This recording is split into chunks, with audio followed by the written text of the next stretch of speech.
Welcome to miniatures.de, your military miniatures magazine. In this issue we are going to review Airfix 1:76 scale German infantry of World War I.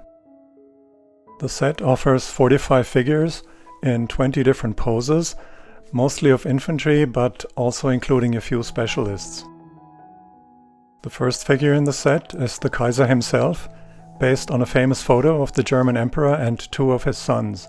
The photo is linked in the description in case you're curious about the accuracy of the Airfix sculpt of William II. The next figure is a German officer scanning the field of battle with binoculars, presumably from behind cover. He's wearing an aiguillette, which makes him a staff officer rather than an infantry subaltern. Here we have a machine gun team consisting of 3 men and an MG08 heavy machine gun mounted on a tripod. There's a separate tutorial explaining how to assemble this team by welding the parts together securely. When the assembly guidelines on the base and on the box are followed, all 3 gunners end up in the wrong position. This is the loader. He should be on the other side of the MG08 because the belted ammunition was fed from the right. This is the gunner. He should be behind the machine gun. And this last figure is the gun commander, who should be to the left of the machine gun, where Airfix placed the loader. What probably went wrong here is that someone at Airfix mistakenly reversed the tripod on the base, creating a mess.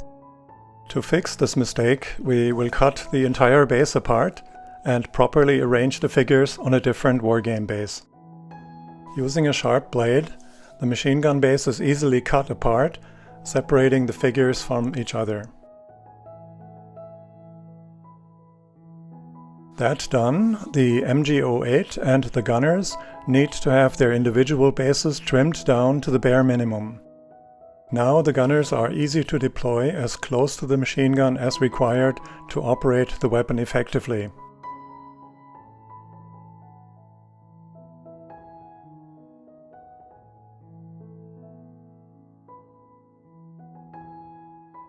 This next figure is a Totenkopf Pionier, armed with a flamethrower. German flamethrowers were operated by 2 men, one of whom carried the propellant and flame oil tank, while his assistant operated the flame lance. Here we have another Pioneer, armed with what looks like a pole charge for blasting through wire entanglements. Notice that the soldier is wearing Y-straps attached to his waist belt, which were not a feature of World War I uniform. The weight of the waist belt was actually distributed by 4 belt hooks, 2 sewn into the side seams and 2 more at the rear, disguised as buttons just above the turnbacks. The braces on this marching soldier are correct. They are attached to the tornister knapsack he is wearing. The short vertical section of strap visible just below the knapsack needs to be removed, of course. The rolled greatcoat was strapped to the top and sides of the knapsack, but this soldier seems to have lost his. This running soldier has a rolled greatcoat around his knapsack, but the sausage is much too long to be accurate. The mistake may be fixed by cutting the ends of the rolled greatcoat off so that they do not extend below the knapsack. Most of the figures are wearing the simplified M1910 field blouse with rolled cuffs, issued to German reserve infantry, Landwehr and Landsturm militia. The soldier appears to be carrying a German gas mask bag strapped to his waist belt and a water bottle, but he is missing his haversack. Instead of the incorrect M1939 Y-straps, Airfix gave this soldier equally incorrect cross straps to hold up his waist belt. Here we have a soldier wearing an even more simplified field blouse without cuffs. Clearly this is not German line infantry. All of these Airfix poses may be converted by replacing the iconic Pickelhaube with the German M1916 steel helmet. Missing haversacks and water bottles may be sculpted from milliput, green stuff, or any other similar modeling putty.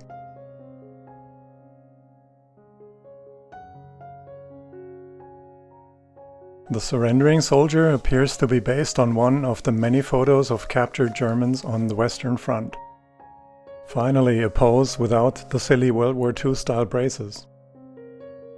The stretcher bearer is a single pose, but he looks quite convincing even in duplicate. With his thick boots and baggy trousers, the casualty looks more like a wounded RAF pilot from another Airfix set.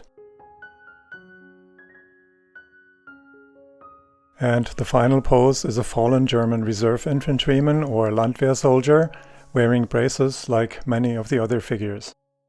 The ammunition pouches are the obsolete M1889 pattern issued to reserve infantry, Landwehr and Landsturm. This is actually a good thing because the figures can be backdated by painting them in dark blue or green uniforms. So here we have the incorrect M1939 pattern Y-shaped braces again, which need to be removed to make these figures more accurate. The standing firing rifleman has incorrect cross belts, which also need to be removed to fix this pose. The braces were attached to the knapsack.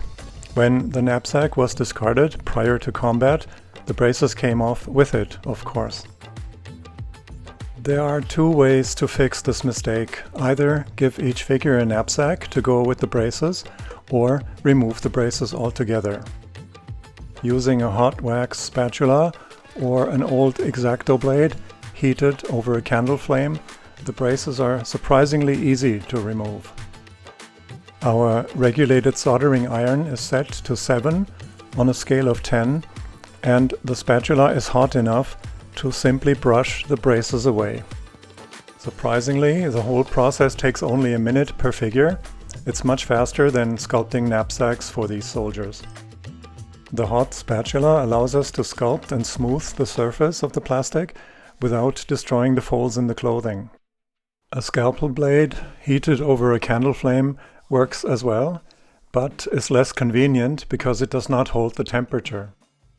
Having to reheat the scalpel blade every few seconds will slow this conversion work down significantly, of course. Perhaps there is a way to attach an old scalpel blade to the tip of a regulated soldering iron and work with that. These old Airfix figures may have serious issues with historical accuracy, but they are not beyond easy repair. Fitted with sun helmets taken from British Zulu War infantry, these Airfix figures make convincing German Marines. The turnbacks may be removed to convert these figures into French or Italian Marines of the 1901 Boxer Rebellion. Wargamers may backdate Airfix World War I German infantry to the Second Schleswig War, Austro-Prussian War, or Franco-Prussian War by shortening the boots and adding blanket rolls. Fitted with a kepi, these figures may be painted to represent the 2nd Jaeger Regiment at the Battle of Bull Run in 1861. Sometimes a simple paint conversion is all that is required to turn these figures into infantry of one of the many small German principalities. In fact, Airfix World War I German infantry is an excellent choice for wargamers interested in creating their own imaginations. Notice how easy it is to remove the unwanted braces even from the front of the soldier's tunic. It is a simple matter of repeatedly brushing across the strap with a hot spatula or heated scalpel blade until the strap disappears into the uniform coat beneath it. This kind of conversion work can be applied to many Airfix figures by either brushing an unwanted item away or creating a certain detail with the sharp edge of the blade. Removing mold lines from soft plastic figures is, of course, the most common application for this kind of hot spatula. We've already covered this in a previous video tutorial, which will be linked in the description.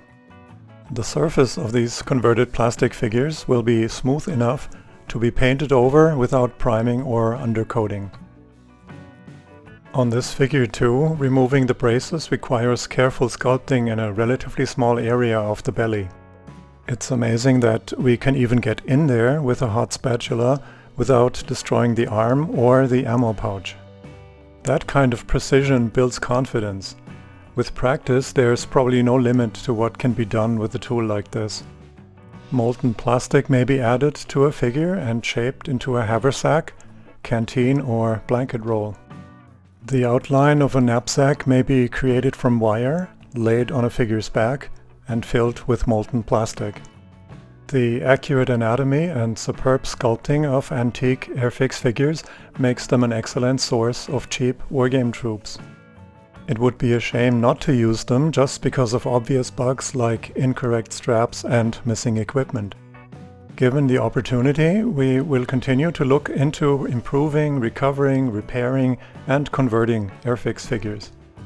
Perhaps there's even a way of saving miniatures suffering from plastic corrosion by welding broken limbs back on. Considering how quick and easy this conversion work is going ahead, there may be scope for even more elaborate projects. Do let us know if you would like to see these Airfix German infantrymen converted into any other useful troop types. This grenadier is another lively and well-sculpted figure, which only really suffers from the incorrect Y-straps.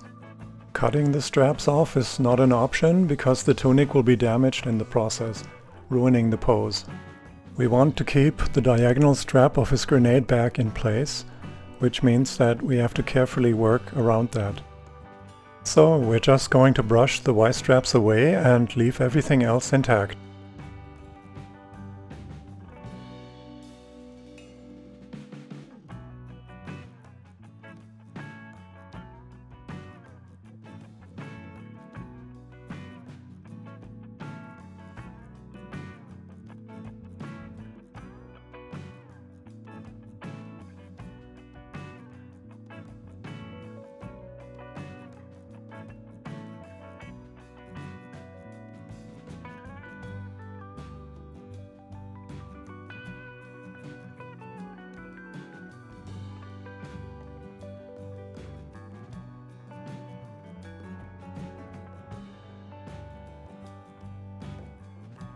On this figure too, we need to remove the unwanted cross straps, but leave the strap of the gas mask bag in place.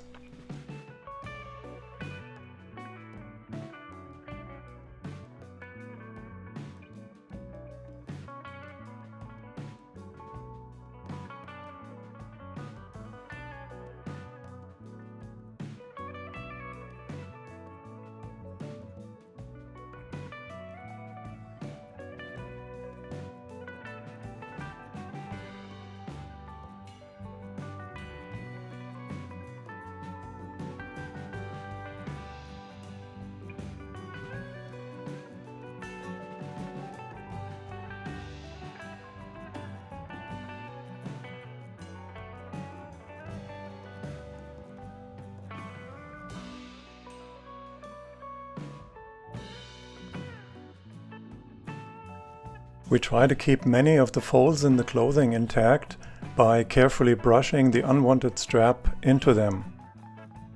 If done properly, it will be virtually impossible to tell that this particular figure has been converted. There will be no nicks and cuts in the plastic, which we would normally expect to see if this conversion work were done with a hobby knife.